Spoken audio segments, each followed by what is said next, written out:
नमस्ते सभी को। मैं कुमारी आकांक्षा राय। आज मैं बात करने वाली हूँ कोरोना वायरस के द्वारा क्रिएट की गई समकालीन परिस्थिति पे। What's the contemporary situation is. हमने देखा कि medical department, safety department, cleanliness department, public administration, everything or every bit is walking into this pandemic. But how they are walking, we have already seen. And we are well averse with all those facts. हमने देखा कि medical department कैसे काम कर रहा है इसे eradicate करने में या इसके फैलाव को कम करने में। क्या हमने कभी देखा कि क्या कानूनी तरीके से इसे कम किया जा सकता है? क्या कानून में कोई ऐसा प्रावधान है जो कि इसे खत्म करने या इसके फैलाव को रोकेगा? हमें आज इस मुद्दे पे बात करनी है। कानून क्या कहता है, आइए हम देखते हैं। हम जानते हैं कि भारत एक कॉलोनियल और ब्रिटिश राज का कॉलोनी रह चुका है, ऑलरेडी ये था। इसलिए हम जानते हैं कि we have Indian penal code, भारतीय दंड संहिता 1860 का। इसमें कुछ प्रोविजंस हैं, कुछ प्रावधान हैं जो कि कहीं ना कहीं ऐसे बीमारी के फैलाव जो कि डेंजरस टू ह्यूमन लाइफ है उसके रोकने के लिए काम करता है।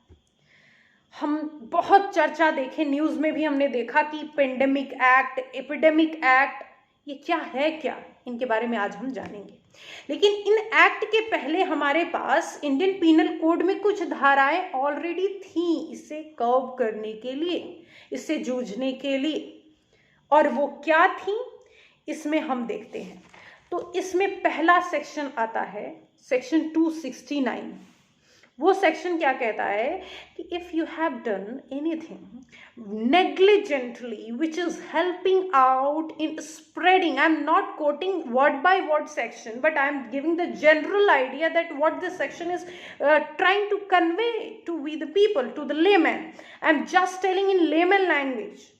तो क्या कह रहे हैं कि अगर आपने नेग्लिजेंटली कोई ऐसा कार्य किया है जिससे कि डेंजरस टू लाइफ, ऐसी डिजीज जो कि डेंजरस टू लाइफ है, उसके फैलाव में मदद हो रहा है, मदद मिल रहा है, उसके इन्फेक्शन को आप बढ़ावा दे रहे हैं negligently, point must be noted, इसके लिए आप लाइबल होंगे।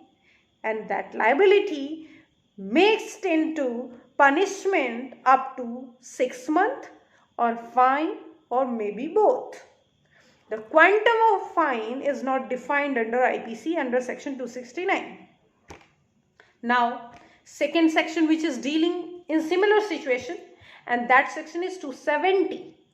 What this section is telling, malignantly act, meaning thereby the mens rea is involved, meaning that your guilty mind, your intention was involved in creating or that spreading that infection.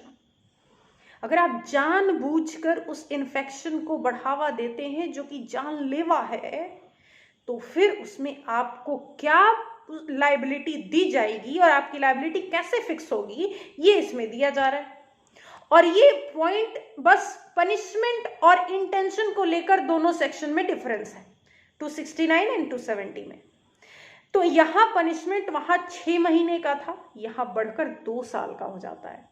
और fine जो है वो आपका बढ़कर, उसका भी माफ कीजिएगा, फाइन भी यहाँ डिफाइंड नहीं है, फाइन डिफाइंड नहीं है, बढ़ता तो सिर्फ इम्प्रिजनमेंट है। And that imprisonment extend up to 2 years और बोथ, मे बी बोथ। ये तो हो गया।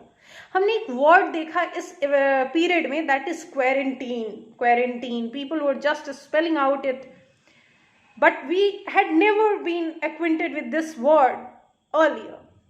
But in 1860 only, this word has been incorporated in the IPC section 271, which is talking about disobedience to quarantine rules, meaning thereby that if we will go through the epidemic act, when we will follow it out, epidemic act से इसे हम जब जोड़ेंगे इस section से, तो हमें पता चलेगा कि क्वारंटीन का मतलब क्या था उस वक्त और क्यों इसे लाया गया। तो जब एपिडेमिक एक्ट पढ़ेंगे वहां एक बात कही गई है कि सेंट्रल गवर्नमेंट के यानी केंद्र सरकार के पास ये अधिकार है कि अगर उसे लगता है उसके इंस्टिंक्ट के रीजनेबल बिलीफ पे, सफिशिएंट रीजन पे उसे अगर लगता है कि कोई ऐसी शिप, कोई वेसल इन्फेक्शन बढ़ाने में मदद कर रहा है, विजिट करा रहा है इन्फेक्शन को देश में, जो डेंजरस टू ह्यूमन लाइफ है, उस परिस्थिति में उस वेसल, उस शिप को डिटेन किया जा सकता है, उस शिप के चलाने वाले को भी डिटेन किया जा सकता है, which who is trying to leave और to come on the Indian ports. उस वक्त क्वारंटीन रूल जारी होते हैं और उसका डिसोबीडियंस अगर कोई करता है तो then that person would be liable for his own act, and the punishment which is similar, which extends to 6 months and fine. Apart from it, this all are about the Indian Penal Code, which is talking about when you are spreading out any infectious disease, which is the disease which is infectious or hazardous to human life.